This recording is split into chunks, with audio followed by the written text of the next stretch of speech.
এখন আমি আপনাদেরকে বলি, ইমানের দাবির কারণে, ইমান আনার কারণে আমরা হয়ে গেছি খরিদ্দার। এই জমিনের ভিতরে এখন আমি যা তা চাইতে পারবো না। ইমান আনার কারণে আমাদের বলা হয়েছে 1 নাম্বারটা চাইতে হবে। ইমানদার 2 নাম্বার চাইতে পারে না, ইমানদার 2-3 নাম্বার চাইতে জানে না, ইমানদার 4 নাম্বার চাইতে জানে না, ইমানদার নাম্বার ছাড়া তিনি তো চাইতে জানে না। আমার আল্লাহ বলেন ইমান হলো 1 নাম্বার। ইমানদার মৃত্যু পর্যন্ত সব সময় তালাশ করবে 1 নাম্বার। ইমানদার কয় নাম্বার তালাশ করবে? এখন পৃথিবীর সমস্ত ইমানদার যদি 1 নাম্বার তালাশ করা শুরু করে দেয়, তো যারা যারা 2 নাম্বার, 3 নাম্বার, 4 নাম্বার, 4.5 নাম্বার এগুলো হওয়ার চেষ্টা করতেছে, এ কোনো লাঠি লাগবে না, অটোমেটিক ওই ঢাকার নামি দামি মার্কেটের মতো হয়ে যাবে। সবাই তখন 1 নাম্বার হওয়ার চেষ্টা করে। বুঝাইতে পারি নাই? আমরা সবাই যদি 1 নাম্বার তালাশ করব, তাহলে এই এলাকার যুবকরা কয় নম্বর হওয়ার জন্য চেষ্টা করবে? 1 নাম্বার। ধরেন আমার মেয়ে, সহজ বলব, আমার মেয়ে বড় হয়েছে, আমি বিবাহ করব। আমার নাম মুফতি আব্দুল কুদ্দুস, খতিব খুলনা বিশ্ববিদ্যালয় সেন্ট্রাল মসজিদ, উস্তাদ খুলনা দারুল উলুম মাদ্রাসা। আর মাঠে ময়দানে আমরা রাইতে ফেলে আর নাসির সাহেবের মতো চেনে সবাই। এখন আমার মেয়ে বিবাহ দেব, তো মেয়ে বিবাহ দেওয়ার জন্য চাহিদা তো আমার ইচ্ছা মতো করলে হবে না, যেহেতু আমার ভিতরে আমি কি লালন করি? ইমান। তাহলে আমার চাহিদাটা ডেলিভারি দিতে হবে কিসের চাহিদা অনুযায়ী বলেন? একজন পুলিশ, সে যদি কোনো জিনিস কিনতে চায় তো পুলিশ হিসাবেই তো চাবে নাকি? পুলিশ যে দোকানে বলতেছে ভাই তোমাদের দোকানে গাঁজা আছে, 1 কেজি গাঁজা দাও, হবে? পুলিশ প্রশাসনের মানুষ, সে কোনো জিনিস অনুচিত চাইতে পারবে না, রাষ্ট্রের আইন অনুযায়ী তার চাওয়া লাগবে। তো আমার ইমান বলে আমি 1 নাম্বার তালাশ করবো। তো এখন আমার একটা ছেলে দরকার।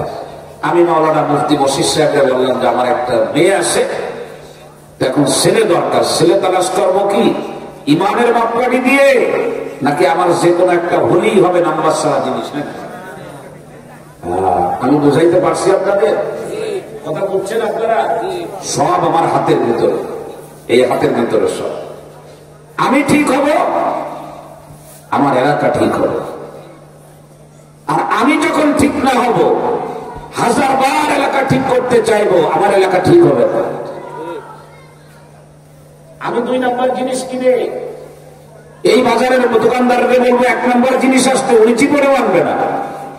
উনি বলবে আপনি আগে 1 নাম্বার জিনিস কেনার অভ্যাস করেন, আমি দোকানদার 1 নাম্বার জিনিস বিক্রি করেই লাভ করবো। ঠিক না? ঠিক করে বলে। হুজুরে বললাম আমার একটা ছেলে দরকার। হুজুর জিজ্ঞাসা করলো কেমন ছেলে? ইমানের দাবি থেকে বলতে হবে, যেমনে তেমনি বললে হবে না। আপনি বললেন আমার এক ছেলে দরকার, ছেলেটা একটু লম্বা হওয়া দরকার। কি হওয়া? ইমানের দাবি? কথা বলেন। ছেলের একটু চেহারাটা ভালো হইলে হয়, ইমানের দাবি? কথা বলে।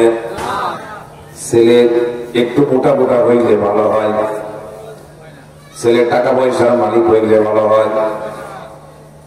বাড়িতে যাওয়ার পরে আমার মোবাইল করছে, ভাইজান ওই যে আমার মেয়ের জন্য ছেলে দেখতে বলছিলাম, আপনার ভাবি আর একটা কথা আপনাকে বলতে বললো, ছেলেটার মুখে দাড়ি না থাকলে ভালো হয়।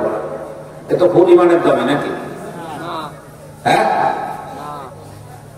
এসার নামাজের পরে আবার মোবাইল করছে, হুজুর আপনি রাগ করেন না, আপনাকে বলছি এইটা আমার মেয়ে জানতে পারছে। মেয়ে জানতে পেরে আমার এসে বলতেছে ছেলেটা 5 ওয়াক্ত নামাজি না হইলে ভালো হয়। 1 নম্বরের দাবি। প্রিয় ভাইরা, বিপদ নিজের ঘাড়ে নিজে ডেকে এনে তাবিজ লিখে বলে শোনাইলে কিন্তু কোনো কাজ হবে না। ইমানের দাবি হলো জীবনের সর্বক্ষেত্রে 1 নাম্বার তালাশ করা। আমি 1 নাম্বার মানুষ ছাড়া কোন 2 নাম্বার 3 নাম্বারকে আমার কাছেও বসতে দিব না, আমার এই পক্ষপাতের সঙ্গে মিলাবো না। নবী আমার বলেছেন লা তুসাহিব ইল্লা মুমিনা, এই তোমরা যারা জান্নাতের টিকিট কাটছো, যারা ঈমান আনছো, খবরদার দুনিয়ার ভিতরে ঈমানদার ছাড়া কাউরে বন্ধু বানাবা না।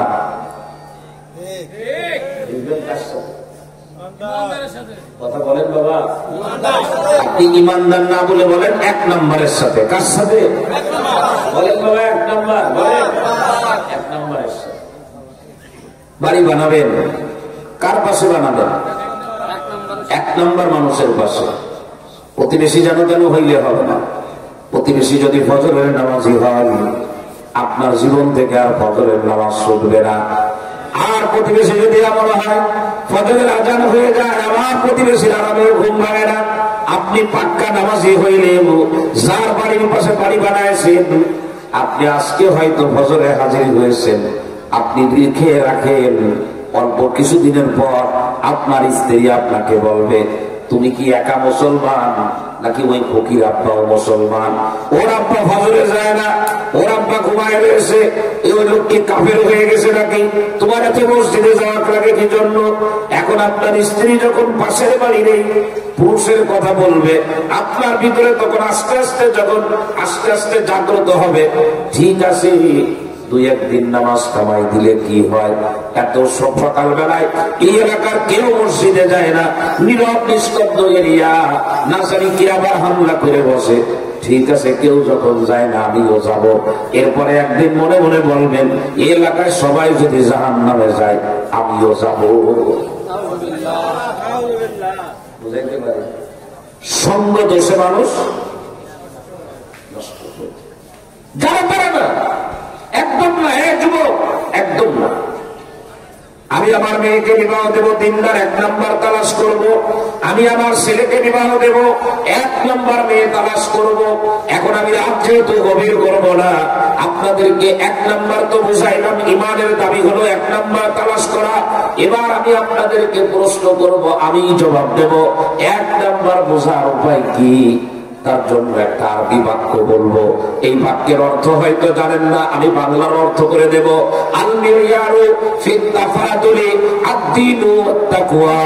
কিতাবের ভিতরে আসছে, কোরআনের আয়াতের তাফসীর করার পরে, আলোচনা করার পরে আসছে, কোন মানুষ এক নাম্বার বুঝার উপায় হলো যার ভিতরে দিনদারি আর তাকওয়া থাকবে, সেই হলো এক নাম্বার।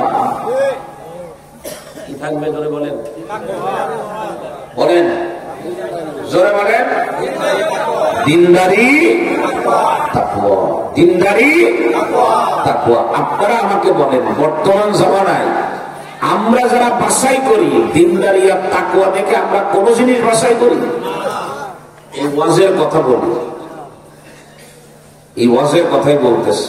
এবছর অনেক জায়গায় বলেছি, আপনাদেরও বলি।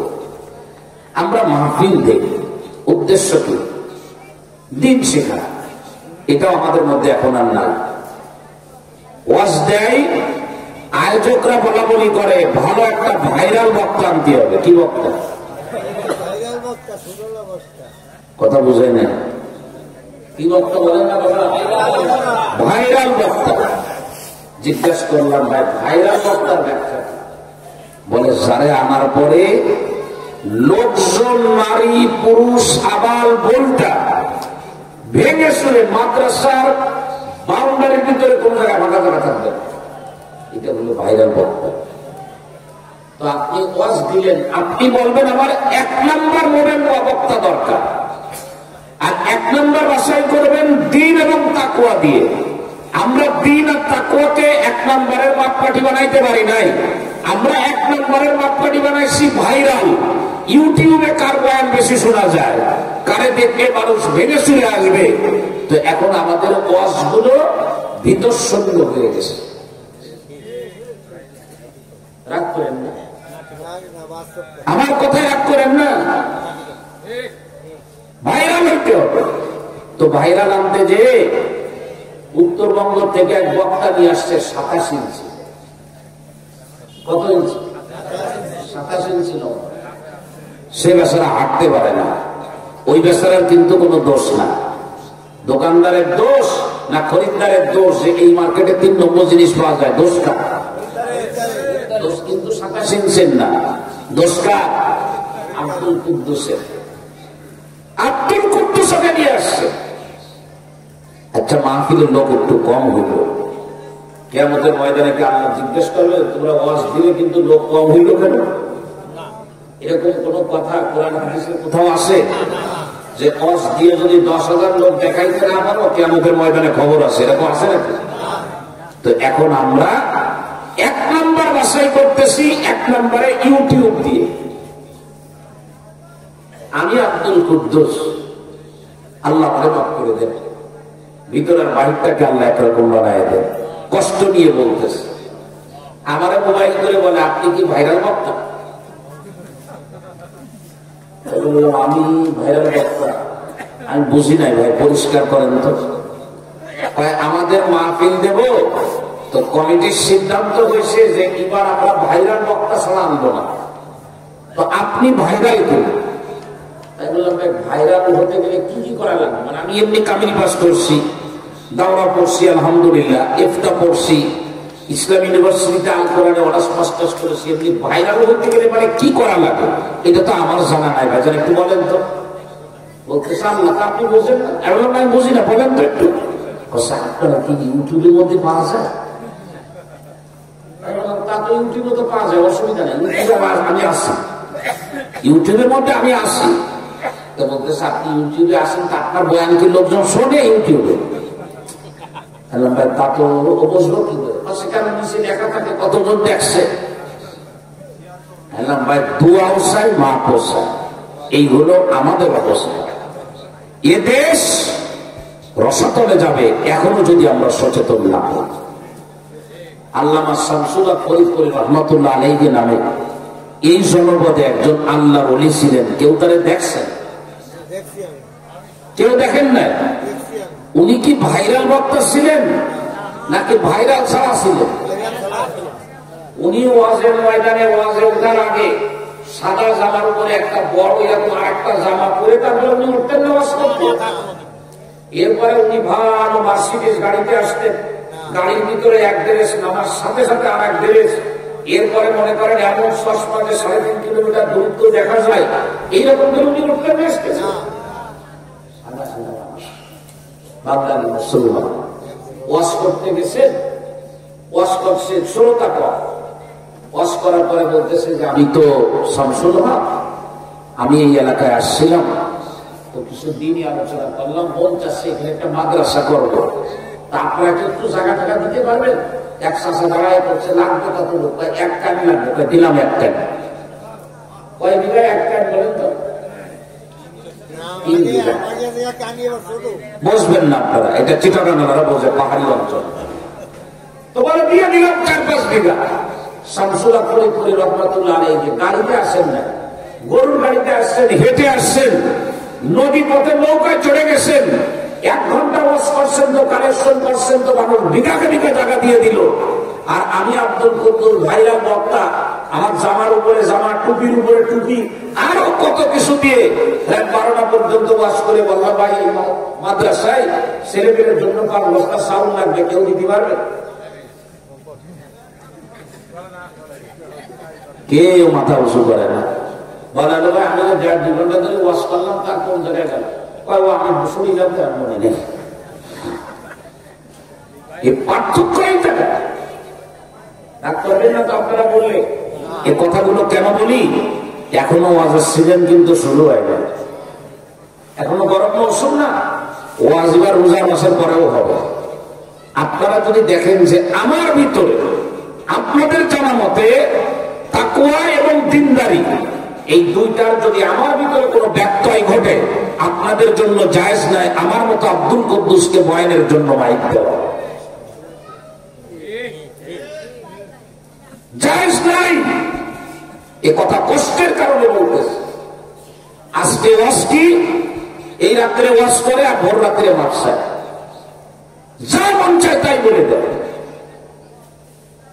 যা মন চায় তাই বলে দেয়। হায়রে দুঃখ, কাদের কথা বলার দরকার ছিল, কাকে আমি বসায় দিলাম। সারা জীবন গান গেয়েছে, এখনো গান গায়। কোরআন শরীফের তরজমা আমি তো শিখি নাই, আমি অন্য জগতের মানুষ, আমারে বসায় দিলেন ওয়াজ করতে। কি এই যে কংস মাদ্রাসা আছে আপনারা চেনেন, কমসুর মাদ্রাসার যিনি বর্তমান মহতামিম, এই আওয়াজ হয়তো তার কানে যাবে। গেল কয়েক বছর আগে উনি আমাদের দাওয়াত দিয়েছেন, আমার ভাইজান বলেন খুব মহব্বত করেন, ওনার আব্বাও ভালোবাসতেন।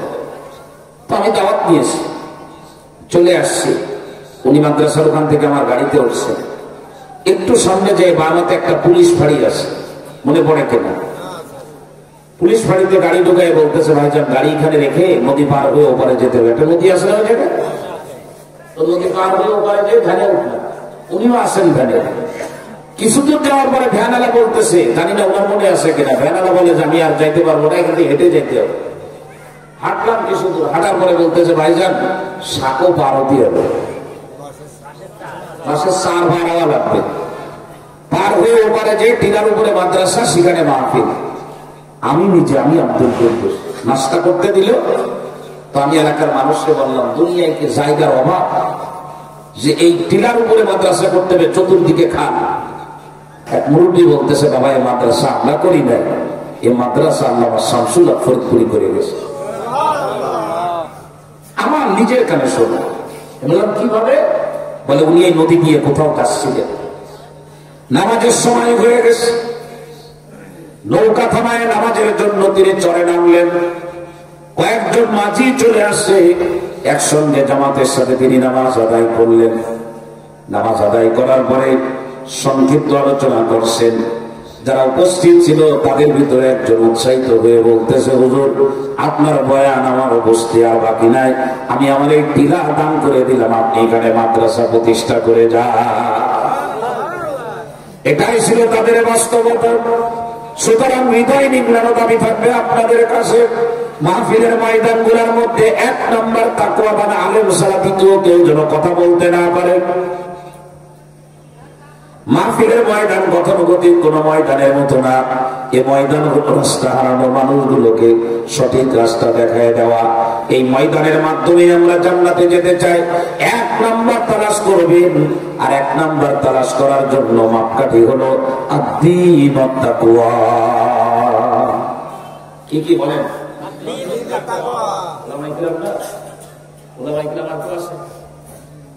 ভুল হইলে তোমরা বলে দেবো। আল মেয়ার মানে কি? মাপকাঠি। মেয়ার মানে কি? ফিত তাফাদুলি। মানে প্রাধান্য কাকে দিবেন, মাপকাঠি কি? কাকে 1 নম্বর বলবেন, তার মাপকাঠি কি? কে 1 নম্বর?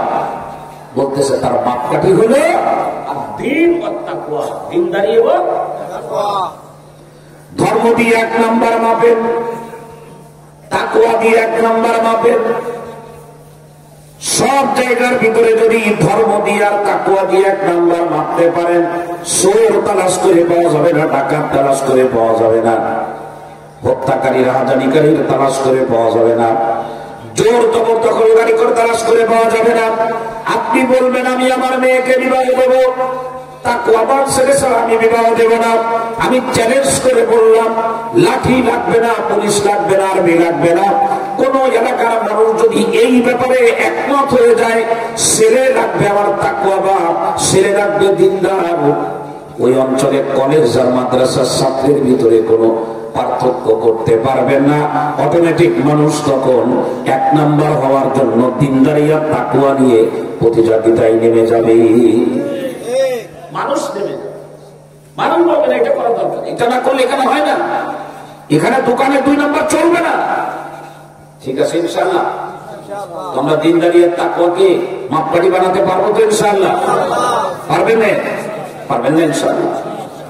ধরেন আপনাদের এলাকায় ইলেকশন হয়তো নাকি, আপনাদের এই ওয়ার্ডে ভোটার আছে মনে করেন 1 লাখ, ধরে নেন উদাহরণস্বরূপ, এত থাকে না, কম থাকে।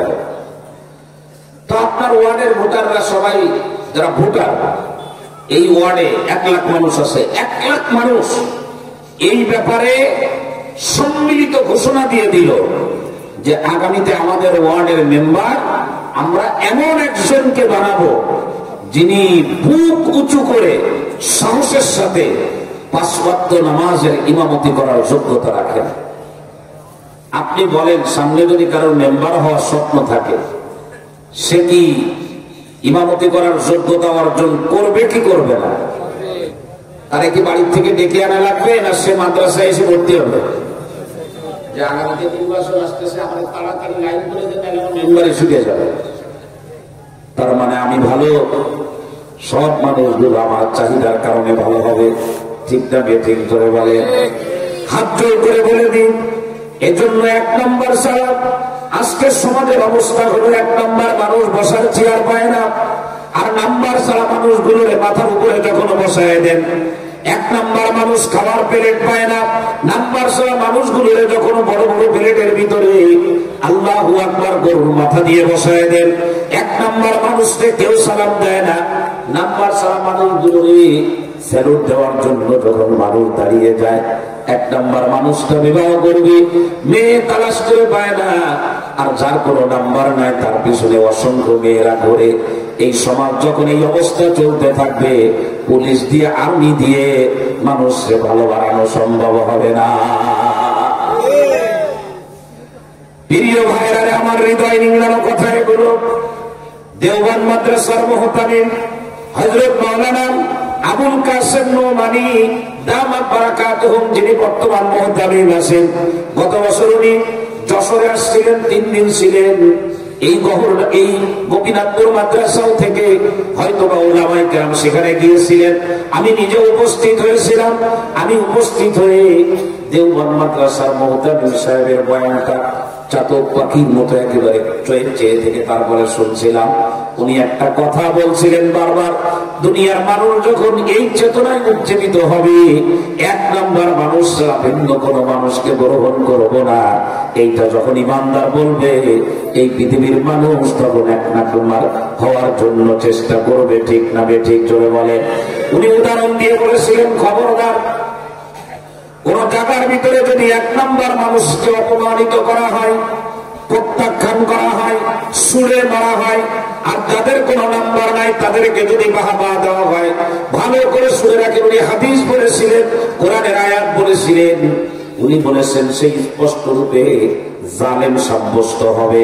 মনে করেন মেম্বার সাহেবকে চেয়ারে বসায় রাখলেন, চেয়ারম্যানকে আপনি যদি দাঁড় করায় রাখেন, চেয়ারম্যানকে চেয়ারে বসায় দিয়ে এমপি যদি দাঁড় করায় রাখেন, রাষ্ট্রের আইনে আপনি জালেম সাব্যস্ত হবেন, অপরাধী সাব্যস্ত হবেন। ঠিক তাকওয়া এবং দিনদারি যাদের মধ্যে থাকে, এই যুবককে যদি আপনি আপনার 1 নম্বরে রাখতে না পারেন, আর যার ভিতরে দিনদারি আর তাকওয়া নাই, তাদেরকে যদি আপনি 1 নম্বরে রাখেন, আল্লাহর নজরে আপনি জালেম সাব্যস্ত হবে। আমি দাঁড়িয়ে রাখছি তাই আমার মেয়ে দিলেন না, এই কথা কোন যুবক যদি বলে, আল্লাহকে যদি বলে, আল্লাহ এই লোককে আমি বিবাহের জন্য প্রস্তাব দিয়েছিলাম, এই লোকটা আমাকে মেয়ে দেয় নাই, শুধু একটা কারণে মুখের ভিতরে দাঁড়িয়ে রাখছে, আপনাকে জিজ্ঞাসা করবে তুমি কি মেয়ে দাও নাই দাড়ির কারণে? বলে হ্যাঁ। আপনার 5 বারের হজ আর 20 বারের উমরা, আপনার নামাজ, আপনার রোজা আপনাকে জান্নাতে দিতে পারবে না। বুঝাইতে পারি নাই মনে হয় আমি, আল্লাহ বুঝার তৌফিক দান করেন। এজন্য দেওবন্দ মাদ্রাসার মুহতামিম সাহেব এই আরবি বাক্যটা বারবার বলে আমাদেরকে সচেতন করেছিলেন। আপনারা মাদ্রাসায় যারা পড়ান, আপনারা যারা উলামায়ে কেরাম, আপনারা হলেন জাতির বিবেক। আপনাদের ভিতর থেকে প্রথম শুরু করেন, দিনদার এবং তাকওয়াওয়ালা মানুষ যারা হবে, সে যদি আপনার গোত্রের, আপনার দলের নাও হয়, দিনদারি আর তাকওয়ার কারণে তারে মাথার উপরে করে নিয়ে চলবে। কিসের কারণে? মাদ্রাসার একটা ছেলে গোপীনাথপুর বাজারে গেল, আসরের নামাজের পরে ছেলেটা ঢুকতেছে বাজারের ভিতর। আপনি চায়ের দোকানে বসা ছেলেটাকে ডাক দিলেন আর বললেন, বাবা এই যে পাশে বস। কোথায় তোমার বাড়ি? বলে আমার বাড়ি হলো যশোর। কোথায় পড়াশোনা করো? গোপীনাথপুর মাদ্রাসায়।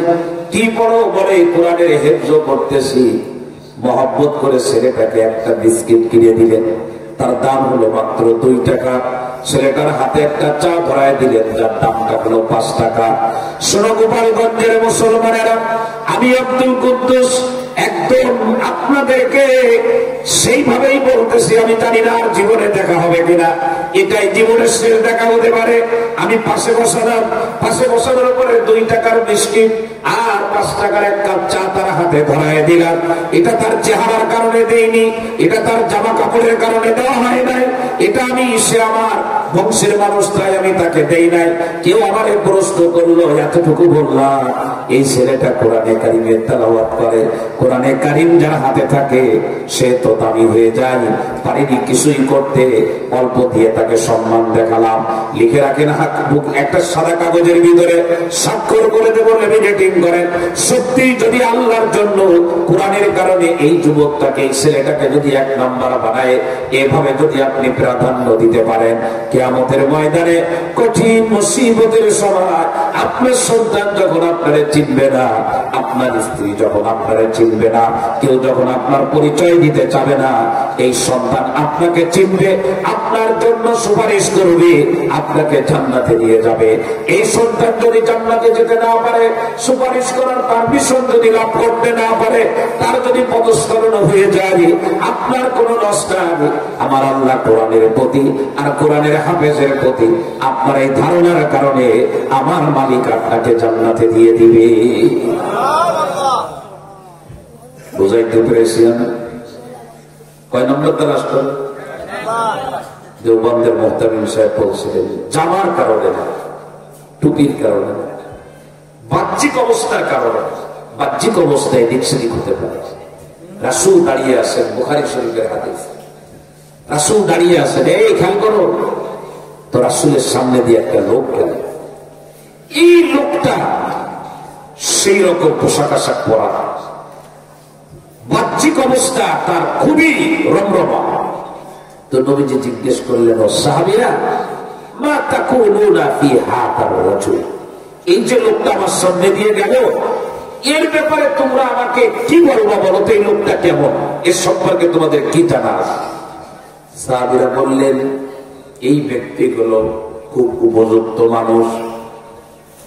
সে যদি কাউকে বিবাহের প্রস্তাব দেয়, সঙ্গে সঙ্গে তার সাথে বিবাহ দেওয়া হবে। সে যদি কারোর ব্যাপারে সুপারিশ করে, তার সুপারিশ গ্রহণ করা হবে। সে যদি কোথাও বসতে চায়, তার বসার জায়গা করে দেওয়া হবে। সে যদি খাওয়ার জন্য চায়, তাকে খাওয়ার দেওয়া হবে। সে যদি কোনো রুমে ঢুকতে চায়, দরজা খুলে দেওয়া হবে। তার মানে একজন উপযুক্ত মানুষ সে। গোপালগঞ্জের মুসলমানেরা নবীজি এই কথাগুলো শুনে নিজের ভিতরে রেখে দিলেন, কোন ধরনের ফিডব্যাক দিলেন না, উত্তর দিলেন না। কিছু সময় পরে আরেকজন লোক সামনে দিয়ে যান। আল্লাহ নবী প্রশ্ন করলেন, এই লোক সম্পর্কে তোমাদের মতামত কি? কিন্তু পরে যে লোকটা গেছে, এই লোকটার বাহ্যিক অবস্থা আগের লোকের মতো অত ভালো না। এজন্য সাহাবায়ে কেরাম বললেন, আগের লোকটা সম্পর্কেও বলেছি, আর এই লোকটাকে আমরা চিনি। ইয়া রাসূলুল্লাহ, আপনি শুনে রাখেন, এই লোক যদি কারোর মেয়ে বিবাহের জন্য প্রস্তাব দেয়, এর প্রস্তাব গ্রহণ করা হবে না। এই লোক যদি কারোর জন্য সুপারিশ করে, এই লোকের সুপারিশ গ্রহণ করা হবে না। এই লোক যদি কোনো জায়গায় দরজা খুলতে বলে, দরজা খুলে দেওয়া হবে না। বসতে চাইলে বসতে দেওয়া হবে না, খাবার চাইলেও খাইতে দেওয়া হবে না। এই লোকটা তোমার গ্রহণযোগ্য না। এই লোকটাকে দেখলেই তো বোঝা যায়। আল্লাহর নবী এবার এই দুইজন লোকের ভিতরে তুলনা করে নবীজি রিজাল্ট দিয়ে বললেন, তোমরা যাকে সত্য মনে করেছো, বাহ্যিক অবস্থার কারণে ওর মতো মানুষ দিয়ে পুরা দুনিয়া যদি ভরে যায়, তোমরা শুনে রাখো, পুরা দুনিয়া যদি ওর মতো মানুষ দিয়ে ভরেও যায়, এই পরে যে ব্যক্তি গেছে, ওই হাজার লাখ লাখ মানুষ থেকে আল্লাহর কাছে পরের মানুষটা বেশি দামি। প্রিয় ভাইরা আমার, ভালো মানুষ মানে এরা জামানা দামি। নবী বলেছেন, এই দুনিয়ার মধ্যে অসংখ্য মানুষ এমন আছে। নবী আমার বলেছেন, কামিন রাজুলিন আসাতা আকবারা। নবী আমার বলেন, বহু মানুষ বাবা মাথার চুলগুলো এলোমেলো হয়ে গেছে, পরনের কাপড়টা ধুলো দূষণিত হয়ে গেছে, অল্প দামের কাপড় দিয়ে তার শরীরের পোশাক বানানো। সে যদি দরজায় যায়, দরজা খুলে দেওয়া হয় না। বসতে চাইলেও তারে বসতে দেওয়া হয় না। আল্লাহর নবী বলেন, কিন্তু শুনে রাখো, এমন মানুষ যাকে কেউ মূল্যায়ন করে না, চুলগুলি এলোমেলো, পরনের কাপড় ধুলো দূষণিত ময়লা হয়ে গেছে, কিন্তু এই লোকটার ভিতর তাকওয়া এবং দিনদারি এমন জায়গায় পৌঁছায় গেছে, লাউ আকসামা আলাল্লাহি লা আবরাহু, কোন কারণে যদি কসম দেয়, আল্লাহ তার কসম অনুযায়ী ফয়সালা করে তাকে কসম মুক্ত করে দে।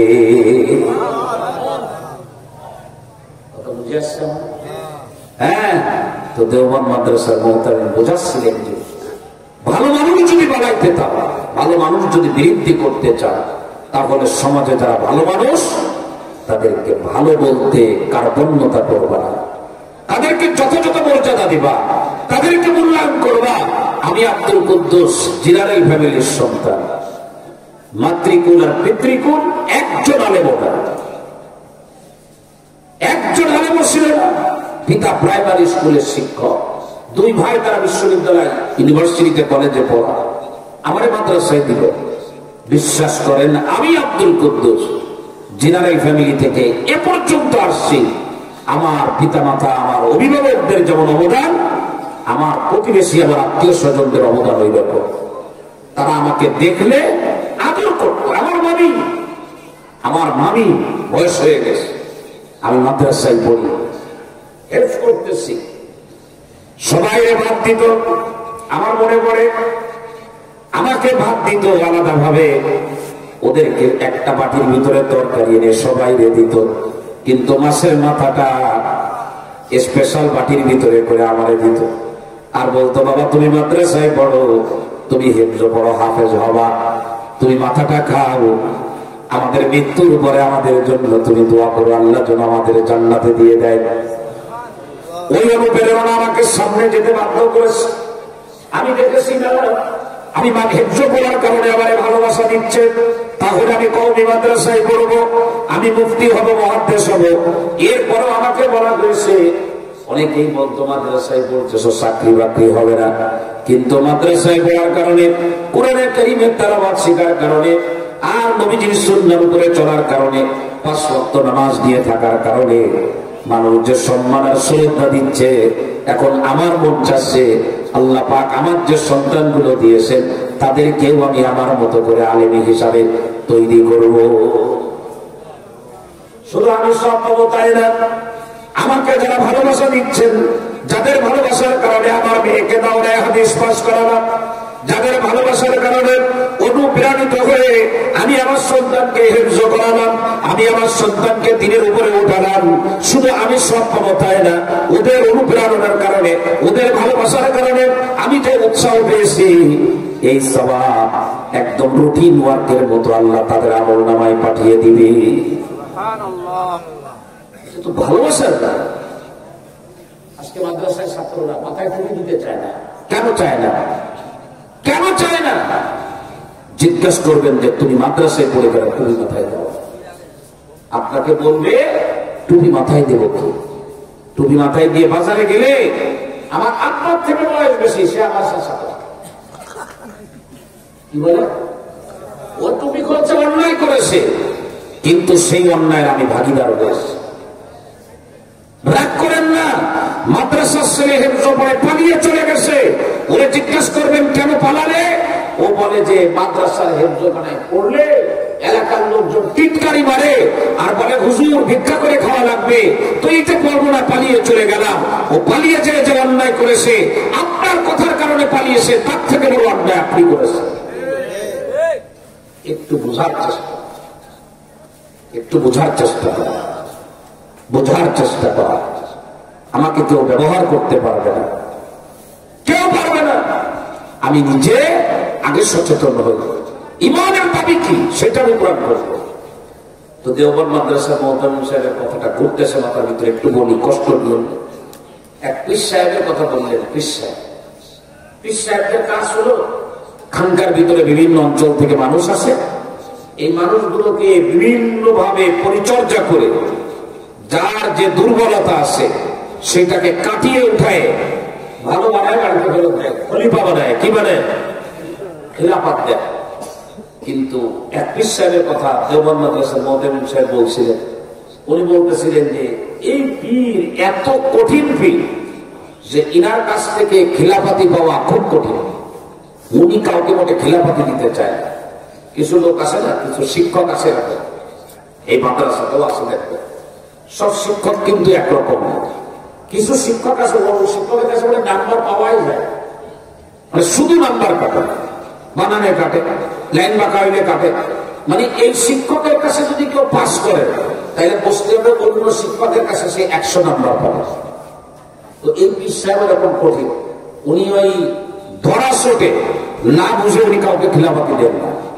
এই জন্য ওনার কাছ থেকে খিলাফতি পেতে গেলে 1 বছর, 1.5 বছর, 2 বছর, 3 বছর লম্বা সময় ধরে মেহনত করা লাগে। এরপরে উনি কাউকে খিলাফতি দেন। 1 বছরের আগে উনি কাউকে দেন না। পীর সাহেব বেচারা দেওবন্দ মাদ্রাসার মোহতামিম সাহেব ওনার মতো করে বলছিলেন, আমি আমার মতো করে বলি। এই পীর সাহেবের দরবারে এক যুবক আসছে, একবার যুবক 25 থেকে 30 এরকম বয়স। পীর সাহেবের যুবকরে মাত্র 3 মাসের মাথায় খিলাফতি দিয়ে দিয়েছে। কয় মাস? এখন এইখানে যা আছে সর্বনিম্ন আছে কয় বছর? 1 বছর। এনে দিল 3 মাসে। তো যারা 1 বছর 1.5 বছর ধরে পড়ে আসে তারা এটাকে ভালোভাবে নেবে না খারাপ ভাবে নেবে? তারা বলতেছে পীর সাহেব তো 2 নম্বর মনে আসে, নিশ্চয়ই টাকা পয়সা খেয়ে এই যুবককে 3 মাসের মাথায় খিলাফতি দিয়ে দিয়েছে। এখন তো পীর সাহেবের নামে মোটামুটি মনে করেন সমালোচনা, বাজার দিয়ে, সার দোকান দিয়ে আর পিসাবখানা দিয়ে একাকার হয়ে গেছে সমালোচনা। তো পীর সাহেবের এক শাইখের সে এসে পীর সাহেবের বলতেছে, হযরত আপনাকে নিয়ে কিন্তু খুব সমালোচনা শুরু হয়েছে। তো পীর সাহেব হাসি দিয়ে বলতেছে, সমালোচনার আবার কি করলাম? তো বলছে সমালোচনা যে আপনি 3 মাসের মাথায় ওরা খিলাফতি দিলেন কেন? আপনার এই জায়গায় তো 1-1.5 বছর 2 বছরের প্লেয়ারও পড়ে আসে। তো পীর সাহেব বলতেছে, আচ্ছা আচ্ছা, ওই যে ওরা 3 মাসে খিলাফতি দিয়েছি, এটা আমার ভুল হয়েছে না, এটা অন্যায় হয়ে গেছে, ওটা বলতে চাই। তো বলছে যে হ্যাঁ, আমারও এটা ভালো লাগে না। শাইখ বলতেছে, শাইখ তো বলেছে আমারও এটা কি লাগে না, ভালো লাগে না। তো পীর সাহেব তখন বললেন, আচ্ছা ঠিক আছে, পরে কথা হবে, রাখো। আমি তোমাকে একটা কথা বলি, তুমি দেখো তো পারো কিনা। বলে কি? বলে কয়জনে আমার সমালোচনা করে, আজকে দুপুর থেকে কালকে দুপুর পর্যন্ত তুমি এদের নামগুলো আমার আগে দাও। ও মনে করছে মনে হয় খানকার থেকে বহিষ্কার করে দেবে। তো মনে করেন উদাহরণস্বরূপ আমি সংখ্যা বলতেছি, 10 জনের নাম নিয়ে আসছে। কয়জন? পীর সাহেব বললেন, দ্রুত তুমি গোপীনাথপুর আশপাশের এরিয়া ঘুরে 11টা দেশি মুরগি কিনে নিয়ে আসবে। কয়টা? আপনাদের এলাকায় দেশি মুরগি আছে? দেশি মুরগি জবাই দেওয়ার পরেও 4-5টা লাভ দেয়, তা দেখলেও দেখতে ইচ্ছা করে। দেশি মুরগি আর পোল্ট্রি মুরগি জবাই দেওয়ার পরে তো লাভ দেয় নাকি? ও জবাই করার আগেই এতে কাপের নিয়ে বসে পারে, তাই না? তো বলছে ভালো দেশি মুরগি আনা। তো ভালো দেশি মুরগি নিয়ে আসছে 11টা ভালো দেশি মুরগি, মানে গোপালগঞ্জের মতো এটা। তো এবারে 11টা দেশি মুরগি এনে ওই যে 10 জন সমালোচনা করে ডাকতেছে আব্দুল কুদ্দুস, তো ওর হাতে একটা মুরগি ধরে গেছে দিয়ে 10 জনের হাতে 10 মুরগি, আর যে যুবককে নিয়ে সমালোচনা ওই যুবকের হাতে একটা মুরগি। সেখান থেকে প্রস্তাব গেছিল ওই যে সুতিকাটা মাদ্রাসায় দেওবন্দের মোহতামিম সাহেব আসছিল, যাওয়ার তো গত বছর গেছিল, অনেকে গেছিল। তো এখন গেছিল, এখন 11 জনকে 11টা মুরগি দিয়ে পীর সাহেব বলছে যেটা সবাই করে নিয়ে আসে, কিন্তু শর্ত হলো কেউ যেন না দেখে। তো 10 জন মোটামুটি 11 জনের যুবক সহ দৌড় দিয়েছে। দৌড় দিয়ে কেউ বাথরুমের ভিতরে, কেউ রুমের জানালা দরজা বন্ধ করে জবাই করে গোশত রেডি করে নিয়ে চলে আসছে, কিন্তু যুবক আসতেছে না। এখন এই 10 জন বলতেছে যুবক কই গেল? পীর সাহেব বলতেছে আপনি ওকে কি দেখে খিলাফতি দিলেন? ওটা মুরগিও জবাই করতে পারে না টাইমের মতো। পীর সাহেব বলছে তাই তো কথা, তাহলে আমার সার্টিফিকেট ফিরাই নেবো কিনা? এখন কিছু সময় পর এই যুবক আসছে। আমি আপনাদেরকে হৃদয় দিয়ে এই কথাগুলো বলা, দল মত নির্বিশেষে, আমি তো একটু ইমানদার থাকি, সেই ইমানের দাবি পূরণে আমি নামাজি হয়ে বেনামাজিকে আমি আমার মাথায় উঠাতে পারি না। আমি রোজাদার হয়ে ইসলাম বিদ্বেষীকে আমার বুকের মধ্যে নিতে পারি না। যদি তার কাছে যাই তো তাকে নামাজি বানানোর জন্য যাই। আমার মহব্বত ভালোবাসা এটা ওই লোকের জন্য দিব যার দিনদারি এবং তাকওয়া আছে। আমরা বুঝি না, আজকে বিশ্বাস করেন আমরা বুঝি না। মসজিদের ইমামের পিছনে শুধু ইক্তেদা করি, তাও যদি আমি পারতাম তো ইক্তেদা করতাম না। এ সমাজে আজকে কেন কমে যাচ্ছে? শামসুল হক ফরিদপুরিয়া নতুন করে হচ্ছে না, হাফিজ হুজুর রহমাতুল্লাহ আলাইহি নতুন করে তৈরি হচ্ছে না। আজকের হাবিবুর রহমান মেজবা নতুন করে তৈরি হচ্ছে না, বাইতুল মুকাররমের খতিব উবাইদুল হক নতুন করে তৈরি হচ্ছে না। তার কারণে এই সমাজ উবাইদুল হককে চাচ্ছে না, এই সমাজ নাস্তিক আর মুরতাদদেরকে চাচ্ছে। তো সেইগুলো হওয়ার জন্য ব্যস্ত হয়ে গেছে। হাত মোজা পরা, পা মোজা পরা, মাথা থেকে পাতলা পর্যন্ত ঢাকা, একেবারে 100 ভাগ যিনি দিন মেনে চলেন, এই মেয়ের এই সমাজে কোনো চাহিদা না। বাড়ি বউ আনবে, তাও হতে হবে ওই রকম। দীর্ঘ সময় পরে যুবক আসলো, হাতের ভিতরে জীবিত মুরগি, জবাই করতে পারে না। আগে সাহেবের সামনে আসছে, সব দিয়ে পানি পড়ে। সাহেব বলতেছে, কি ব্যাপার, জবাই করতে পারলে না? বলে, না আমি পারি নাই। বলে, কেন? বলে, জবাই তো করার যোগ্যতা আমার আছে, কিন্তু আপনি বলছেন কেউ না দেখে। আমি অনেক গোপন জায়গায় যাওয়ার পর এই মুরগির গলার ভিতরে যখনই আমি চাকু দিতে যাই, ছুরি দিতে যাই, তখন আপনার ওই একটা কথা আমার মনে পড়ে। কোরআন শরীফের আয়াত আপনি আমাদের বলছেন, আলাম ইয়ালাম বিআন্নাল্লাহা ইয়ারা। রাতের অন্ধকারকে অন্ধকার মনে করে কাজ করো না, এই অন্ধকারে কেউ তোমারে দেখে না, একজন দেখতেছেন, তার নাম কি? জোরে বলি। দিনের বেলায় দিনের আলোয় আমার আল্লাহ যেমন দেখেন, রাতের অন্ধকারে আমার আল্লাহ একই রকম দেখেন। মাটির উপরে আমার আল্লাহ যেমন দেখেন, মাটির নিচেও তেমন দেখেন। আমার আল্লাহ দুনিয়ায় খোলা জায়গার মধ্যে যেমন দেখেন, জঙ্গলের মধ্যে একই রকম দেখেন। সুতরাং যে আল্লাহ আমারে দেখেন, আপনি বলছেন কেউ না দেখে, আল্লাহ দেখতেছেন, আমি কেমনে জবাই করব? এখন যে 10 জন সমালোচনা করতেছিল, ওরা কি দাঁড়ায় থাকবে না বসে পড়বে? বসে কি মাথা উঁচু করবে না নিচু করবে? ব্রিডিং ক্লাস করতেছে শোয়ার জন্য। এই সমালোচনাকারীদেরকে বললেন, আমার খানকায়, শুনে রাখো, আমার খানকায় আমি ধনী আর গরিব, আমার খানকায় কারোর পোশাক আশাক দেখে আমি খেলাপাতি দেই, এটা সে খানকা না। এখান থেকে খেলাপাতি সেই লাভ করবে যার অন্তরের ভিতরে পৃথিবীর ভয় বের হয়ে এক রবের ভয় যার অন্তরে জায়গা করে। কাউকে দান দিবেন তো তাকওয়া ওয়ালাদেরকে দান। বুঝাইতে পারি না। আপনারা তো ভালো ভালো আলোচকদের আলোচনা শুনে শুধু বলে যায়, ও যুবক বিরক্ত হইও না, রাগ করো না আমার উপরে। আমি না এই কথাগুলো বিশ্ববিদ্যালয়ের মসজিদেও বলি, আমার এগুলি বলতে ভালো লাগে। এ সমাজ পরিবর্তন হওয়া দরকার। আব্দুল কাদের জিলানী রহমতুল্লাহ আলাইহির নাম শুনছেন? কোন কোন কোয়ালিটির কারণে শ্বশুর আব্দুল কাদের জিলানীর সঙ্গে বিয়ে দিয়েছে? পোশাক আশাকের কারণে, চাকরির কারণে, পদের কারণে, বংশের কারণে?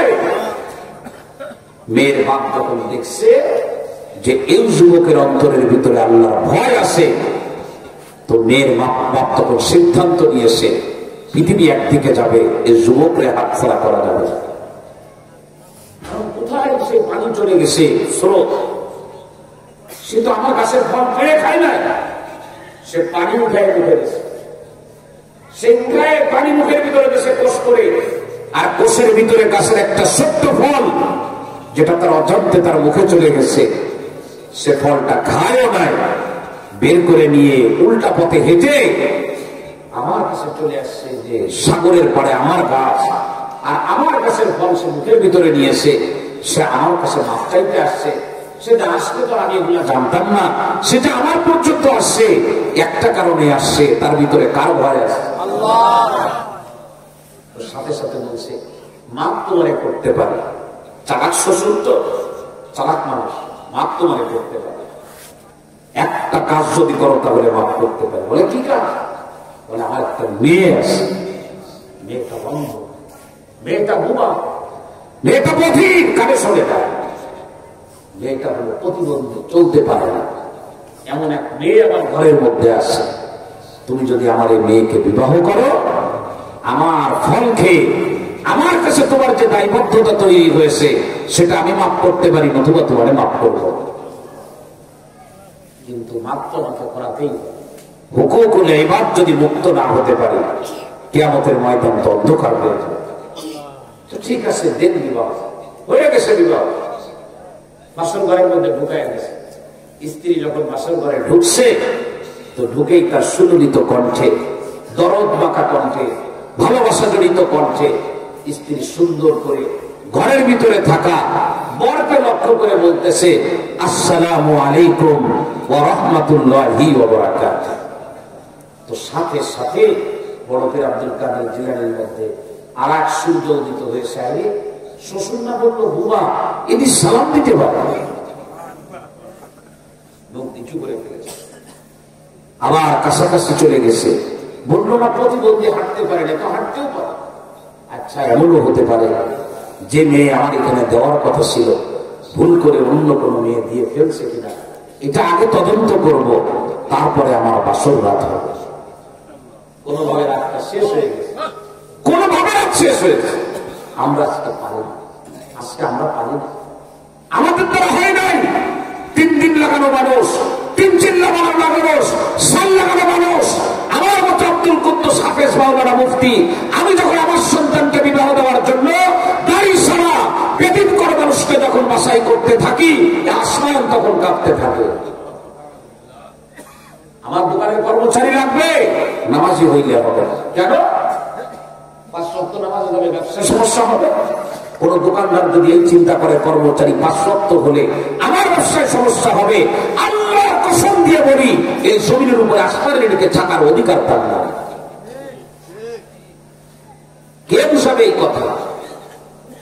রাগ করতেছেন না? রাত শেষ হয়ে গেল, সকাল হলো। শ্বশুরের সামনে যে বলতেছে, আপনি না বললেন বদির ইত্যাদি কানে শোনে, আপনি বললেন বুবা ইত্যাদি সালাম দিতে পারে। শ্বশুর ওই রকম শ্বশুর, সে এখন বলতেছে আমার মেয়ে বদির, মানে এই মেয়ে আমার কথা ছাড়া কোনোদিন কোনো কথা কারোর কানের ভিতরে ঢোকায় নাই। ওর সত্যি আমি পিতা পুরুষ হিসাবে আমারে দেখছে, পর পুরুষকে কোনোদিন দেখে নাই। ও পা দিয়ে আমার দিকে ছাড়া এই দুনিয়ায় নিষিদ্ধ কোন পুরুষের দিকে কোনোদিন যায় নাই। হে গোপীনাথপুরের মুসলমানেরা, তোমরা জানো আমি যুবকদের নিয়ে থাকি, প্রতিনিয়ত আমার কাছে বৈবাহিক অবস্থা সম্পর্কে পারিবারিক জীবনের বিশৃঙ্খলার মেসেজ গুলো আসতে থাকে। আমার হোয়াটসঅ্যাপ যদি চেক করো, অসংখ্য মানুষ কান্না জড়িত কণ্ঠে বিভিন্ন ধরনের কথা লিখে বলে যে আমার জীবনটা সব শেষ হয়ে গেছে, আমার স্ত্রী আমার জীবনটাকে শেষ করে দিয়েছে। ও যুবক, যদি এর থেকে বেরোইতে চাও, সুন্দরী মেয়ে না বলো, আমি একটা দিনদার মেয়ে চাই। এ সুন্দরী মেয়ের তোমরা যারা আসো, আর কোনোদিন বলবা না সুন্দর একটা যুবক চাই, ধনী একটা যুবক চাই, বরং ঘোষণা দিয়ে দাও, আপনারে বলে দাও, তাকওয়াবান যুবক ছাড়া আমি কারোর সঙ্গে বিবাহ করব না। যদি তুমি তোমার জীবনে একটা দিনদার মেয়ে পেয়ে যাও, তুমি যদি তোমার জীবনে একটা দিনদার যুবকরে পেয়ে যাও, আমি আব্দুল কুদ্দুস আল্লাহর কসম দিয়ে বলতেছি, আরামের বিছানা লাগবে না, তুলার বালিশ লাগবে না, রাতের অন্ধকারে ইট মাথায় দিয়ে ঘুমাবা, আরামের ঘুম তোমার চোখে নেমে আসবে। কি 1 নাম্বার স্যার না 2 নাম্বার স্যার? হ্যাঁ, আমরা 1 নাম্বার চাই ইনশাআল্লাহ। আল্লাহ তৌফিক দেয়, বলেন আল্লাহ তৌফিক দান করে, মালিক আমাদেরকে তৌফিক দান করে। বলেন কয় নাম্বার চাবেন? আল্লাহ। মাপকাঠি কি বলেন না? মাপকাঠি কি বলেন বাবা? মাপকাঠি কি একটু বলেন? দিনদারি আর তাকওয়া। তবে একটা কথা বলে দিয়েছে, এটাও হাদিসের কথা, কোরআনের বলি। আমি আপনাকে বলছি, আমি আপনাকে দেখতেছি আপনি দিনদার এবং তাকওয়াওয়ালা, আমার মনে হচ্ছে বাস্তবে তো এর উল্টাও হতে পারে না। আমারও কোনো লস নাই, আমার কোনো লস নাই। হাদিস বলে, কোরআনে কারীমের আয়াত, সূরাতুল আনকাবুত শেষের আয়াত, আপনি যদি কাউকে তাকওয়া এবং দিনদারির কারণে ভালোবাসেন, ওই ব্যক্তি যদি লাইনচ্যুত হয়, আপনি যে মাপকাঠির কারণে তার পিছনে হেঁটেছেন, এই মাপকাঠির কারণে আমার আল্লাহ আপনাকে সোজা জান্নাত পর্যন্ত পৌঁছায়। ঠিক আছে ইনশাআল্লাহ? আল্লাহ তৌফিক দান। তাহলে আমরা কি 1 নাম্বার না 2 নাম্বার? সব জায়গায়, সব জায়গায় তো জান্নাতে যেতে চাই, এখানে 2 নম্বরের কোনো খাবার নাই। ড্রাইভারকে 2 নম্বর হইলে হয়? ড্রাইভার 1 নম্বর হতে হয়, বেতন বেশি দিব কিন্তু 1 নম্বর লাগবে না। ঠিক আপনি জান্নাতে যাবেন তো আপনাকে দুনিয়ার ভিতরে 1 নম্বর মানুষ দিনদারি আর তাকওয়া দেখেই তার পেছনে যেতে হবে, এদেরকে দূরে সরানো যাবে না। এবার চলে আমি যে আয়াত পড়েছি আয়াতের তরজমাটা করি আর শেষ করে দিই, কারণ বেশ লম্বা সময় হয়ে গেছে। প্রথম আয়াত যেটা বললাম সেটা তরজমা করি। তরজমা করার আগে আয়াতের নাজিল হওয়ার কারণটা বলে, তাহলে তরজমাটা ভালো লাগবে না। ইসলামের শুরু প্রথমে মুসলমান হয়েছেন যারা, তাদের মধ্যে ছিলেন আবু বকর, হযরত আলী, হযরত বিলাল, তাই না? এই তো প্রথম দিক দিয়ে।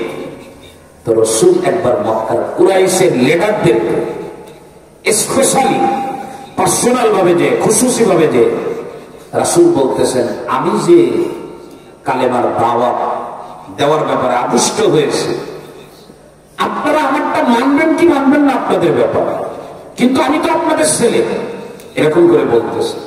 আপনারা আমার কথাটা একটু বসে শুনতে পারেন না? একটু শুনতে তো পারেন। তো মক্কার লিডাররা বলতেছে যে, কুরাইশ বলছে, আচ্ছা ঠিক আছে তোমার কথা আমরা শুনবো, তবে একটা কথা আছে, আমাদের তো বোঝো একটা স্ট্যাটাস আছে। কি আছে? 3 বছর ধরে ইমাম সাহেব মোবাইল করে, ভাই আপনি মসজিদে আসেন না কেন? 3 বছর পরে বলতেছে, হুজুর আপনি বলেন এই জন্য চিন্তা করলাম একটু মসজিদে যায়। তবে আপনি বোঝেন তো আমি তো আসলে কোন পরিবেশে উঠা বসা করি, আমার জন্য আপনার পিছনে একটা সব দখল করে রেখে। কি দখল? জায়নামাজ দিয়ে, এত বড় জায়নামাজ। আর ইমামও কিছু আশা আছে এরকম কাঁসা খোলায় না, এত বড় এক জায়নামাজ বসে আছে। লোকজন বলতেছে, এদিকে কোনো ফেরেশতা আসবে নাকি? কয় না, ও 3 বছরের ফসল আসবে। কয় বছর? এগুলো ঠিক না। মসজিদ আল্লাহর ঘর, পুরা মসজিদের মধ্যে একজনের জায়গা নির্ধারিত, তার নাম কি? মুয়াজ্জিনের জায়গাও কিন্তু কি না, নির্ধারিত না। মুয়াজ্জিন যদি দেরি করে আসে আর ততক্ষণে ইমামের পিছনে যদি এই এলাকার কোনো ভ্যানওয়ালা দাঁড়ায় যায়, মুয়াজ্জিন পাশে দাঁড়াবে, নাহলে পিছনে যাবে। ওই ভ্যানওয়ালা যদি না সরে, মুয়াজ্জিন সরানোর ক্ষমতা রাখে না। এটা মাশআল্লাহ। আর কত 2 নম্বরই করবে। এই জন্য বিশ্ববিদ্যালয় মসজিদ আলহামদুলিল্লাহ 1 নম্বরে কোনো জায়নামাজ বিষয়তে দেই না। 2 নম্বর, মসজিদে ঢুকে কেউ কোনোদিন দাবি করে না যে আমি এই জায়গায় বসবো। আমাদের উপাচার্য যিনি আছেন, তিনি আজকে জুমার নামাজেও আসছে, তখন আমার মসজিদে 3000 মুসল্লি প্রায় নামাজ পড়ে একসঙ্গে। উনি আসছে তখন প্রায় 1-150 মুসল্লি, জায়গা ফাঁকা, উনি এসে সামনে বসে। আপনার যদি সামনে বসার জন্য চাহিদা থাকে আপনি আগে আসবেন, কিন্তু ঘাড় ইমামের মসজিদে ঢুকে আল্লাহর ওয়াস্তে দুঃসাহস কেউ দেখাতে যাবে না। প্রিয় ভাইরা, তো এখন মসজিদে ওনারা ডেকে নিয়ে আসছে, ওনার তো মর্যাদা দেওয়া না, স্ট্যাটাস তো বোঝে, মানে আমি বিশাল কিছু একটা হেডা ভেড়া হেডা মারা। রাসূলকে যখন এইটা বলছে, রাসূল তখন মনে মনে চিন্তা করছেন, ঠিক আছে ওরা তো বিলালের সাথে বসতে চায় না, তাহলে বিলালকে দূরে বসাবো, অথবা যারা গরিব সাহাবী আছে তাদেরকে নিয়ে আলাদা বসনা করব, আর এই ধনী হেডামালাদেরকে নিয়ে আলাদা বসনা করবো। কথা বুঝে আসছে আমার? এটা নবীজি চিন্তা করছিলেন। কি করছেন? বাস্তব করেন নাই, চিন্তা করছেন। চিন্তার খবর কোথায় চলে গেল বলেন না? এবার কোরআনে কারিমের সূরাতুল কাহাফ 28 নম্বর আয়াত নাযিল হয়ে গেল। ওয়াসবির নাফসাকা মা'আল্লাযীনা ইয়াদউনা রাব্বাহুম বিল গাদাতি ওয়াল আশিয়্যি ইউরিদুনা ওয়াজহা। রাসূলকে বলা হলো, হে রাসূল খবরদার খবরদার, এই জমিনের ভিতরে আপনি কাদের সঙ্গে বলবেন, কাদেরকে কাছে বসতে দিবেন, কাদেরকে কাছে বসার জায়গা করে দিবেন। আমি আপনাকে বলে দিলাম, আসবির নাফসাকা, আপনি নিজেকে মিলায় রাখেন মা'আল্লাযীনা, তাদের সঙ্গে ইয়াদউনা রাব্বাহুম বিল গাদাতি ওয়াল আশিয়্যি ইউরিদুনা ওয়াজহাহু, যারা রাত দিন 24 ঘন্টা, সকাল বিকাল মানে হলো রাত দিন 24 ঘন্টা যারা এক আল্লাহর গোলামি করে আল্লাহর সন্তুষ্টির জন্য, গরিব হলেও তারাই আপনার পাশে বলবে। শুধু তাই বলেছেন নেই না, এরপরে আবার আল্লাহ বললেন ওয়ালা তাদু আইনা কানুহুম তুরিদু জিনাতাল হায়াতিদ দুনিয়া। খবরদার খবরদার, এই দুনিয়ার জীবনে কোনো কিছু পাওয়ার আশায় যারা রাত দিন 24 ঘন্টা আমার ইবাদত করে, আপনি আপনার নজরকে তাদের থেকে সরাবেন না। আপনার মতো ভ্যানওয়ালার সঙ্গে উঠা বসা করলে আমার কোন উন্নতি হবে না দুনিয়ার লাইনে, কিন্তু সুদখোরের সঙ্গে উঠা বসা করলে ওই দুনিয়াদার আমারে মার্সিডিজ গাড়ি কিনে দেবে বলে একজন ইমানদার কোনদিন ভ্যানওয়ালারে বাদ দিয়ে সুদখোরের কাছে যাইতে পারবে না। হৃদয় নিংড়ানো কথা, এমনকি আমার আল্লাহ বলে দিলেন ওয়ালা তুতি, শুনবেন ওনার কাছ থেকে এই শব্দের ওজন কত। ওয়ালা তুতি মান আগফালনা কলবাহু আন যিকরিনা, যারা আমার জিকির করে না, যারা আমার স্মরণ করে না, আমার স্মরণ থেকে আমি যাদেরকে দূরে রেখেছি, খবরদার এই দুনিয়ার লাইনে তাদের টাকা পয়সা থাকতে পারে, কিন্তু তাদের কথা আর আপনি আনুগত্য করবেন না। দেখছেন এরকম আয়াত সরাসরি কি? এমনকি আমার আল্লাহ বলেন ওয়াত্তাবা হাওয়াহু, ওদের কাজ হলো ওরা নিজের প্রবৃত্তির অনুসরণ করে, ইচ্ছার অনুসরণ করে। ওরা কোরআন মানে না, হাদিস মানে না, আপনি ওদেরকে অনুসরণ করবেন না। ওয়া কানা আমরুহু ফুরুতা, ওদের কাজ কারবার খুবই খারাপ। আর অন্য যে আয়াত, ওই আয়াতের মধ্যে একই কথা আসছে, কিন্তু এই আয়াতের শেষের দিকে যে আমার আল্লাহ বলেন ওদের কথা মতো আপনি যদি দিনদারদেরকে দূরে সরায় দেন, এদেরকে যদি চোখের দৃষ্টি সীমানার বাহিরে পাঠায় দেন, হে নবী আপনি শুনে রাখেন, তাহলে আপনার যে মর্যাদা সেইটা টেকবে না। ফাতাকুনা মিনাজ জালিমিন, আপনি কিন্তু আমি আল্লাহর নজরে জালেম সাব্যস্ত হবে। এখন আপনি বলেন এই এলাকার এক নামাজি ছেলে আপনার মতো দাড়িওয়ালা টুপিওয়ালা দিনদার মানুষকে বলল আমি একটা দিনদার পরিবারে বিবাহ করতে চাই, আপনার মেয়েটা আপনি আমারে দেন। আপনি দিলেন না, আপনি দিলেন কারে? এই এলাকারই আর একটা ছেলে যারে সারা বছরের ভিতরে মসজিদের বারান্দায় দেখা যায় না, যার কণ্ঠে বিসমিল্লাহ নাই, আল্লাহু আকবার নাই, এমন একটা ছেলের কাছে দিলেন তার সম্পদের কারণে। এই আয়াত অনুযায়ী আপনি বলেন আপনার নাম জালেমের খাতায় যাবে কি যাবে না? এই আয়াত অনুযায়ী বলেন আপনার নাম কই যাবে?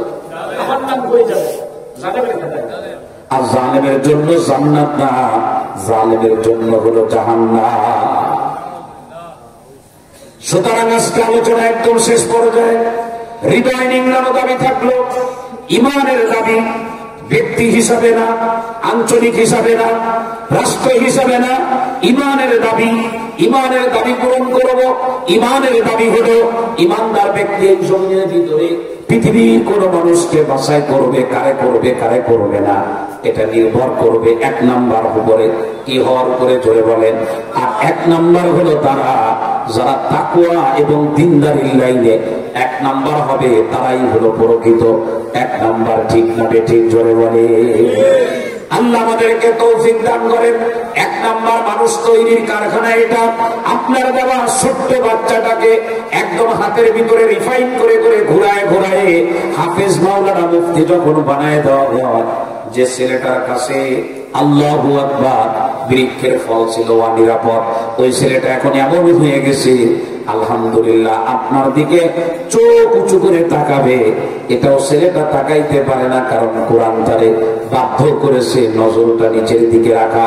সুতরাং হাত জোড় করে বলে যায়, এই বাংলাদেশ মাতৃভূমি বাংলাদেশ 43-44 বছরের জীবনে দেখতেছি, বোঝার পর থেকে এই দেশের ভিতরে যখনই কোনো ঝামেলা হয় তার সিংহভাগ দিনী শিক্ষা প্রতিষ্ঠানের উপরে এসে পড়ে যায়।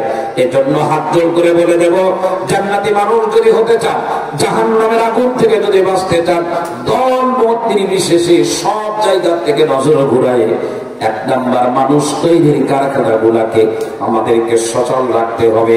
এই কারখানাগুলার জন্য চোখের বাড়ি ফেলতে হবে। এই জাতি যদি এক নাম্বার মানুষ তালাশের পিছনে লেগে যায়, আল্লাহর কসম দিয়ে বলি, তখন আর মানুষ বিপদগামী হওয়া বিপদে যাওয়া, ইসলাম থেকে দূরে যাওয়ার চেষ্টা করবে না, মানুষ নিজের থেকে তখন 1 নাম্বার হওয়ার চেষ্টা করবে। আমরা চেষ্টা করবো তো ইনশাআল্লাহ। এবার আমি আমার একটা কথা বলে শেষ করে দিই। ভাইজান, পাঞ্জাবিওয়ালা ভাইজান, আপনি চলে যাবেন, আপনার সাথে একটু দোয়া করবো, বড় আশা নিয়ে আস। এবার আমি আমার একটা কথা বলে শেষ করে দিই, যুবকদের জন্য বলতেছি। আমার 2 মেয়ে, আল্লাহ একটা ছেলে দিছে 9 মাস বয়স। আমার পরিবারের কথা বলি, বড় ভাই উনি কলেজে পড়ান, জিওগ্রাফির শিক্ষক, ওনার 1 ছেলে 1 মেয়ে। মেজো ভাই 3 মেয়ে 1 ছেলে, বুঝছেন? বড় ভাইয়ের ছেলে উনি পাস করে বরিশাল থেকে এখন ঢাকাতে চাকরি করে। মেজো ভাইয়ের ছেলেটার বয়স মনে হয় 4-5 বছর হবে বা কম বেশি হবে। তো আমি তো মাঝে মধ্যে বাড়ি যাই, আমার বাড়ি যশোর কেশে। তা আমার মা আর আব্বা আমারে বলে, মেজো ভাইয়ের ছেলের নাম হলো জারিফ, বলে জারিফ ওর আব্বারে বলছে, মানে আমার মেজো ভাইকে, যে আব্বু আমি প্রাইমারি স্কুলে পড়বো। তো বলছে কেন? বলছে আমি কাকুর মতো পড়বো। কার মতো? সুবহানাল্লাহ, একজন বলবেন। আমি আমার কথা বলতেছি। ভাইয়ের ছেলে বলে কি, আমি কাকুর মতো। তো প্রশ্ন করা হয়েছে, কাকুর মতো হওয়া কেন? বলছে কাকু এই গ্রামে আসলে গ্রামের মানুষ যে সম্মান করে, আমি কাকুর মতো হলে আমার সম্মান করে। জাতি বিবেককে জাগ্রত করে। সুদখোর পাওয়া যাবে না, ঘুষখোর পাওয়া যাবে না, আমার সন্তানের রক্ত রাজপথে প্রবাহিত হবে না, এই মাটি যে অন্যের কাছে বিক্রি করবে চিন্তা করবে না। যখন আমরা 1 নম্বরের জন্য পাগল হব, আমার সন্তানগুলো তখন 1 নম্বর হওয়ার জন্য পাগল হবে। পারি না, আমাদের দুর্ভাগ্য। ভালো ভালো মানুষ যাদেরকে ভালো মনে করি, তাদের মানে দৈনন্দিন জীবন দেখলে রীতিমতো চমকে যায় যে এই লোকটাকে তো অনেক উপরে মনে করতো। আল্লাহ তাআলা আমাদের বোঝার তৌফিক দান করেন। আমরা যেন ইমানের দাবি, তাকওয়া এবং দিনদারিতে যারা 1 নাম্বার, তাদেরকে যেন বুকে জড়ায় করতে পারি। আল্লাহ তৌফিক দান করেন। নবী আমার বলেন, আল মারউ আলা দীনি খলিলিহি ফালিয়ানজুর আহাদুকুম মান ইউখালিল। শোনো, কিয়ামতের ময়দানে কে জান্নাতি কে জাহান্নামী, এটার একটা নির্ভরতা এটাও, বন্ধু হবে যেমন জান্নাত জাহান্নামের ফায়সালা হবে তেমন। আমার বন্ধু হযরত মাওলানা মুফতি রুহুল আমিন সাহেব, আমার বন্ধু ইসমাইল ইব্রাহিম সাহেব, আমার বন্ধু হলো সোয়াইব ইব্রাহিম সাহেব, আমার কলিজার মহব্বত হলো কোট মসজিদ মাদ্রাসার মুহতামিম সাহেবের প্রতি, আমার মহব্বত হলো গোপীনাথপুর মাদ্রাসার মুহতামিম। উনি একজন আল্লাহর ওলি মানুষ, দিনদার মানুষ, তাকে মহব্বত করি। জানি না সে কোথায় যাবে, আমার মালিক আমাকে জান্নাতে পৌঁছায়। সুতরাং এই জায়গায় আমরা কাউকে ছাড় দেব না, ঠিক আছে তো ইনশাআল্লাহ? আল্লাহ আমাদেরকে তৌফিক দান করেন। কষ্ট পেয়েছেন নাকি আপনারা? কোরআন শরীফের আয়াত 2টা আবারও স্মরণ করায়। সূরাতুল কাহাফ 28 নম্বর আয়াত, সূরাতুল আনআম 52 নম্বর আয়াত। এই আয়াত দুটো আমরা বলার মালা বানাই। যদি কোরআন শরীফ পড়ার অভ্যাস থাকে, না থাকলে অভ্যাস করব, অভ্যাস থাকলে আয়াত 2টা তেলাওয়াত করব। এবং এখন বাংলা অর্থ সব জায়গায় পাওয়া যায়। আব্দুল কুদ্দুস যেটা বললো, আমি বাংলা পড়ার চেষ্টা করব, যদি সুযোগ হয়। এখন বিভিন্ন অ্যাপস পাওয়া যায় তাফসীরের কিতাবের, তাফসীর ইবনে কাসির, রুহুল মানি, বিভিন্ন তাফসীরের কিতাব আছে, এগুলো একটু নিজে দেখবেন, আরো আপনার ভালো লাগবে ইনশাআল্লাহ।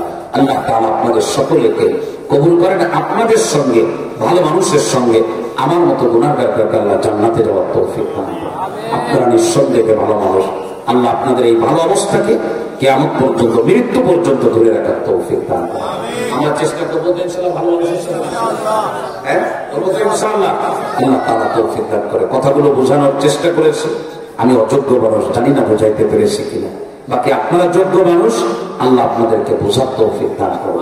আমি যে কথাগুলো বলেছি, ভুল যেগুলো হয়েছে আপনাদের জেহেন থেকে আল্লাহ সরায় দেন। যে কথাগুলো সঠিক হয়েছে সেগুলো যেন আপনাদের অন্তরের মধ্যে আল্লাহ বসায় দেন। আবারও দেখা হবে ইনশাআল্লাহ আগামীকালকের মাহফিলে।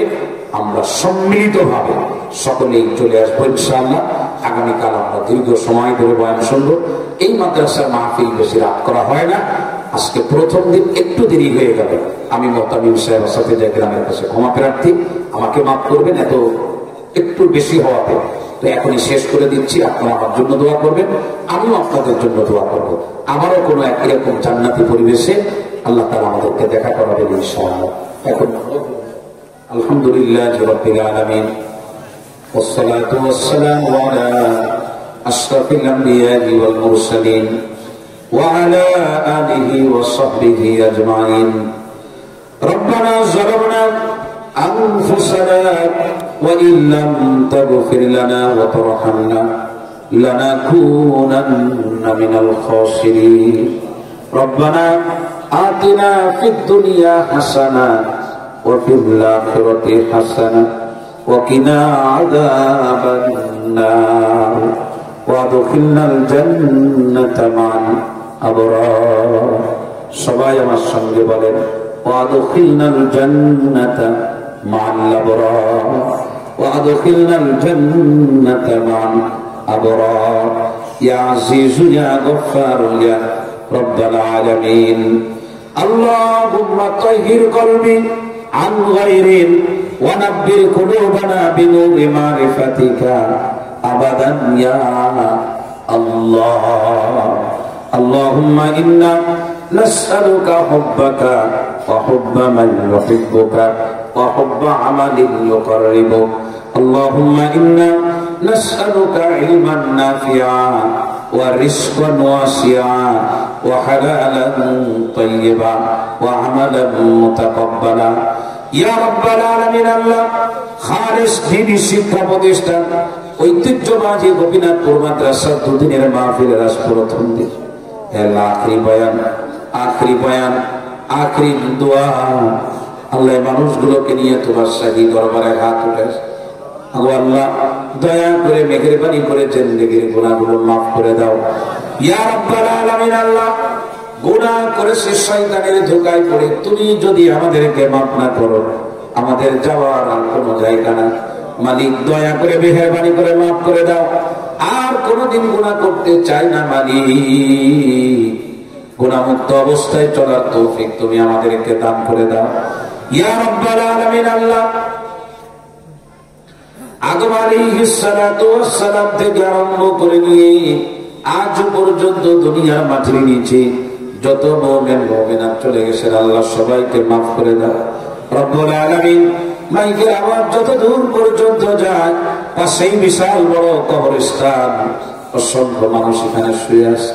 ভগবানী কবরগুলোকে জান্নাতের বাগান তুমি বানায় দাও রব্বুল আলামিন। আল্লাহ আমরা যারা হাত উঠাইছি আমাদের মধ্যে যাদের জনম দুঃখিনী মা, আমাদের মধ্যে যাদের আব্বা যান কলিজার টুকরা সন্তান ভাই বেরাদার আত্মীয় স্বজন পাড়া প্রতিবেশী শ্বশুর শাশুড়ি বন্ধু বান্ধব দুনিয়া থেকে চিরদিনের মতো বিদায় হয়েছেন ইয়া রব্বাল আলামিন ইয়া রব্বাল কাবা।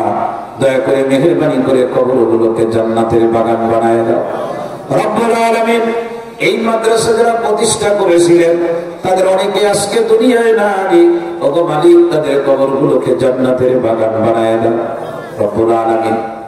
আমরা যারা হাত উঠাইছি জনম দুঃখিনী মা, জনম দুঃখী আব্বা, কত লোকের দুনিয়ায় সন্তান নাই, ভাই নাই, আপনজন নাই, দুনিয়া থেকে বিদায় হয়েছে।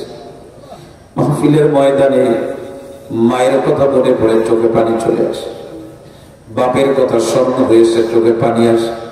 মা বাপ যাদের দুনিয়ায় নাই আল্লাহ মা বাপের কবরকে রওজাতুম মিন রিয়াদ জান্নাত তুমি বানিয়ে দাও ইয়া রাব্বাল আলামিন। আল্লাহ